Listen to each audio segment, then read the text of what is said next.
Okay. Okay, I gotta ask a question. Are you doing what you're having fun with? I mean, what you're doing, are you having fun doing it? Do you spend more time doing things you don't like than things you like? And, most of the time, a common answer to that would be yes, I spend more time doing things I dislike because that allows me to have time and money and whatever to do what I do like. Uh, Also, there's the burdens of stress and obligations that we feel that we know we have. And we have our moral obligations. But the one thing we have to remember is that, I don't know about you, but I feel that, we can do a lot of good things. And we really don't have to reach that far out, and we don't have to stick out to do that. We don't have to be patted on the back all the time for it. There are people that make their lives doing that in their causes, their charities and things like that. And I think that more of the down-to-earth approach is the way it goes. I keep reading about all these counties and cities that are now stopping feeding the homeless, people that are in need of support. And especially, we have the winter time coming up and the bad weather from the fall. And what about these people that are homeless that you read about, that this certain city is not going to give food to the homeless? Basically because what? The city doesn't want them around. Or the councilman in the city, somebody in city government. People are getting fined, and they're being told in parts of the U.S. that they can't give homeless people food in public, or they are telling churches they can't have soup kitchens and things like that.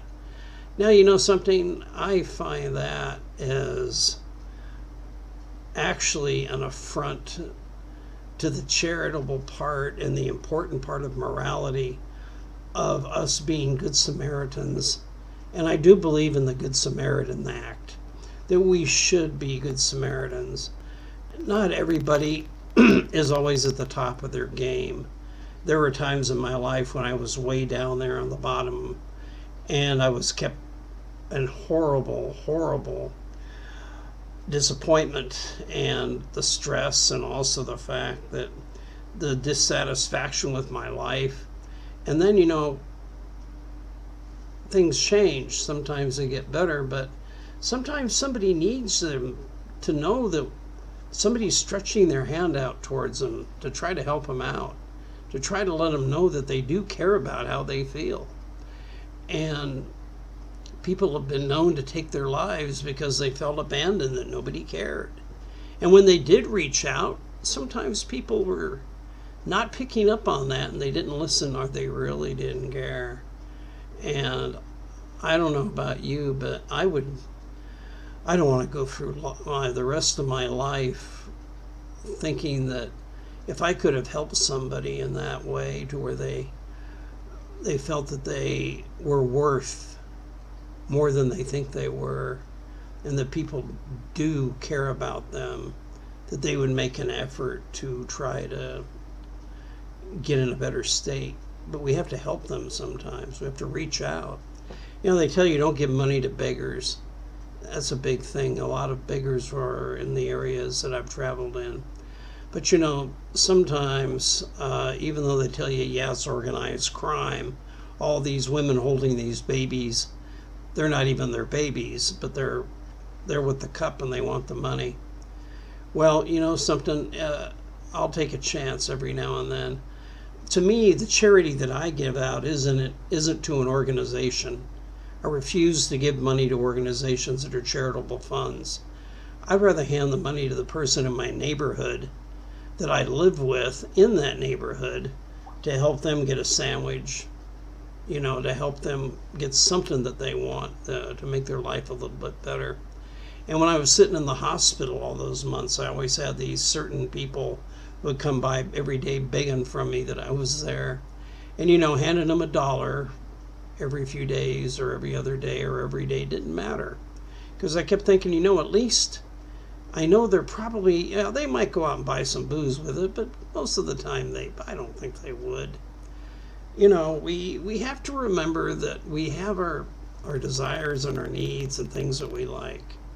And we also have to remember that there's the gravity of life, that if we don't have happiness, what are we living life for if we can't have any happiness? Happiness is important in our lives. And we need to know that we're not alone. So if you see somebody out there that, I know you run the risk of them telling you, get away from me, but you never know. I don't know. What do you feel about that? I'm asking questions. Something, I'm going through life, I've got so many questions still that aren't answered. And I don't know. One thing I do like about this kind of communication is maybe someday, somebody someday, somewhere, will give me an answer that might be helpful. I'll leave that to you. Thank you again. It's good knowing that you're all out there. It really is. It's good to know that you're there. And everybody somewhere, everybody out there, there is somebody that is trying to make a difference and make things better than what they are. Not only for yourself, but the people around you also. On a good note, take care and goodbye for now.